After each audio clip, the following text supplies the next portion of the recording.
Well, happy weekend, and I pray that you all had a wonderful and joyous Independence Day celebration this past week. Thank you so much for tuning in and staying up to date on what is happening at St. Paul's United Methodist Church. I'm coming to you from possibly one of my favorite places here on campus. It's a place that many of us know well. It has this fancy, churchy name, which sometimes is a little odd for folks that may not understand the lingo around here. This is the Narthex, or probably better suited to be called the Sanctuary Lobby. I think that probably fits a little bit better. But it is a place of worship. It is a place that, although it may not carry the same connotation as a sanctuary or a prayer chapel or somewhere similar to that, worship still happens here. It is the first place where many folks are greeted when they arrive here on campus. It is the first place where you are met with hospitality, hopefully a smile, a handshake, or a neck hug. It is the first place that worship happens for so many of us when we arrive on campus.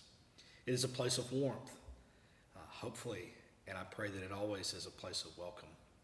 I come here to this place not only to mix up our videos, but just to remind us that you bring worship with you. Yes, there are lots of things that happen to help aid you in worship.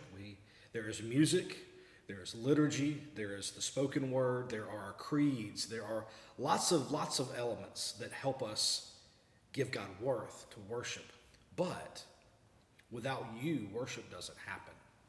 So next time you come into this room, whether you've been here more times than you can count, or perhaps it's one of the first few times you've come, or maybe you haven't come at all and you're just considering being with us, think about this room and when you enter into this place and how worship begins here.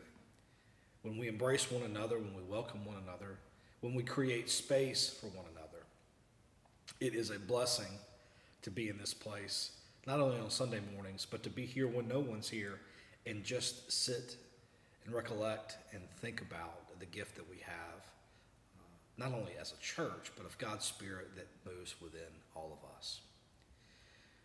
I want to just remind us about some of the things that are going on. Those of you that are on our weekly email distribution list, you should have gotten two very important emails yesterday. Actually, not yesterday for you. Yes, yesterday, on Thursday. One was our weekly newsletter that keeps you up to date with a lot of things that are not only happening currently, but that are happening in the coming days and weeks ahead. So please, if you get that email, please tap into that. There's some really great things there we want you to be aware of. You also received an email about a very special event happening this Sunday for our church membership. So if you are a member of St. Paul's United Methodist Church, you are a voting member, which means many of the important decisions that happen, you get to have vote and voice in. And so we're having a specially a special called church conference, that's a mouthful, this Sunday immediately after worship. Because your church leaders, your finance committee, your board of trustees, as well as your church council, have something they want to propose to you. Our district superintendent for the North Central District, Reverend Dr. David Allen, will be here to convene this meeting, and we look forward to having him with us in worship and being here. And they want to propose a plan to you.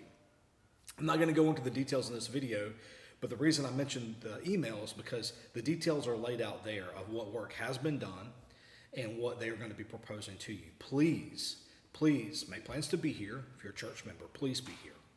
And please read that email beforehand, so that if you have questions, you bring them to the meeting. You can be able to ask your question in and have it answered by church leaders. So just know that, look at that. I pray that you will take that to heart and be here, as these are exciting things as we're considering going ahead and addressing some of the needs that we have here on campus, as well as the roof at the parsonage that is over 20 years old. So some capital needs, some improvement needs that we need to get taken care of here at St. Paul's. All right?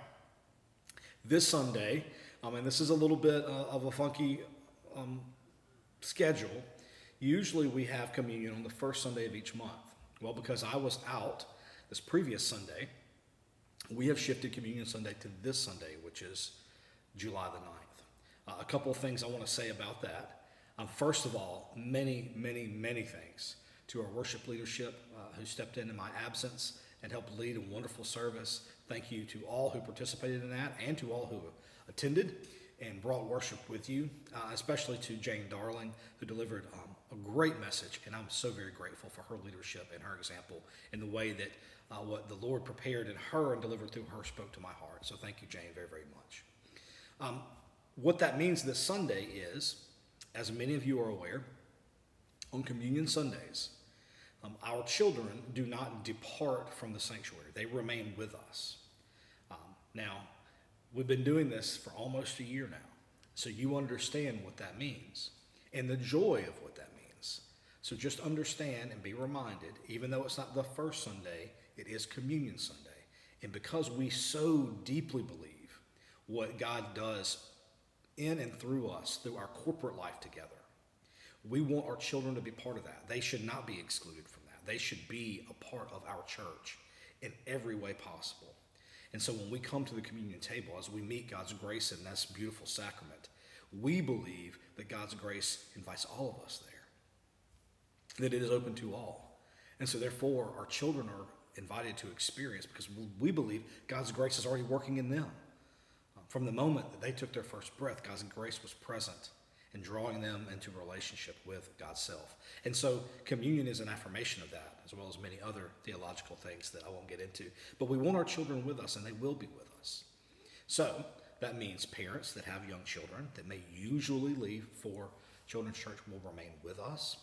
We've got some great activities. I see that the children's ministry has got, I'm looking at them right now here in the narthex. They've got some activities for them on a clipboard that you can grab. And they're going to wiggle and they're going to make noise, and that is beautiful because that's who they are as children. And so we're all going to welcome that, and we're going to have a wonderful time of worship together. All right? So just know that. Look forward to that. Celebrate that reality. Celebrate that reality, because we truly, truly, and I mean this from the top of my bald head to the tips of my toes, we want to be a family of faith that encourages and connects all generations. And so on Communion Sundays, we have a great opportunity to do that. All right? I know it may be a challenge, but it's a challenge we can meet together. All right? Have a wonderful, wonderful rest of your weekend. I cannot wait to be back with you this Sunday. We will jump back in to our Acts series as we've been studying and reading and preaching through the book of Acts. We've had two special Sundays the last 2 Sundays, so we're jumping back in to Acts chapter 11. I pray that you would come as we continue this beautiful story that wants to speak into the future of the church that we are building for our children and the church that we are hopefully building for ourselves. This ancient future reality, this ancient church that has some very clarifying things to say for our reality now, but most importantly, the future that we are seeking to build, where God's kingdom can continue to come and to reign and to draw all of us and all of creation to God's self. All right? Have a wonderful, wonderful weekend. Can't wait to see you Sunday.